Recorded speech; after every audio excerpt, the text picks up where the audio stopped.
একটু সরে স্যার লিখে দেবো। ওষুধটা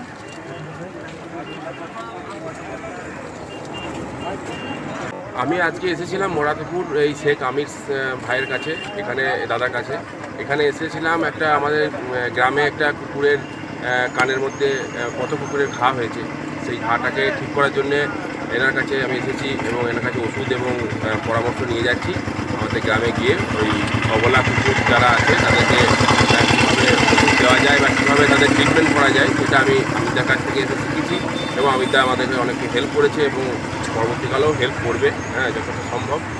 আর অবলা কুকুরদের আমি বলবো যে মানুষকে যে অবলা কুকুরদেরকে একটু দেখবেন, মানে দেখবেন বলতে মারধর করেন না, আর পারলে একটু খাবার দেবেন, পারলে একটু ওষুধ দিয়ে সাহায্য করবেন। কারণ হচ্ছে ওরা তো মানুষের উপর নির্ভরশীল, মানুষের মানে যেভাবে মানুষ সমাজে সেরবে ওদেরও মানে বাঁচার অধিকার আছে, ওদেরও মানে বাঁচতে মানুষের সাহায্য দরকার। সেজন্য মানে নিষ্ঠুর না হয়ে অবলা পশুদের পাশে থাকেন এবং সকলে সাহায্য করেন। আন্তরিক শুভেচ্ছা রইল সবাইকে।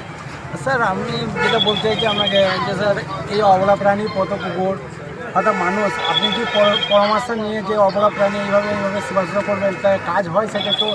আমি তোমার কাছ থেকে আসার পরে অবশ্যই আমি অনেক সুবিধা পেয়েছি এবং কাজও হয়েছে এবং অনেক কুকুরের ঘাস ঠিক হয়েছে, অনেক কুকুর বেঁচে গেছে এই ওষুধ দেওয়ার পরে, ইঞ্জেকশন দেওয়ার পরে, চিকিৎসা করার পরে অনেক কুকুর কিন্তু ভালো হয়ে গেছে এবং সুস্থ হয়ে উঠেছে। স্যার আমরা একটু নাম করে দিতে। আমার নাম হচ্ছে সন্তোষ চ্যাটার্জি, আমার বাড়ি হচ্ছে বড় পোসলা।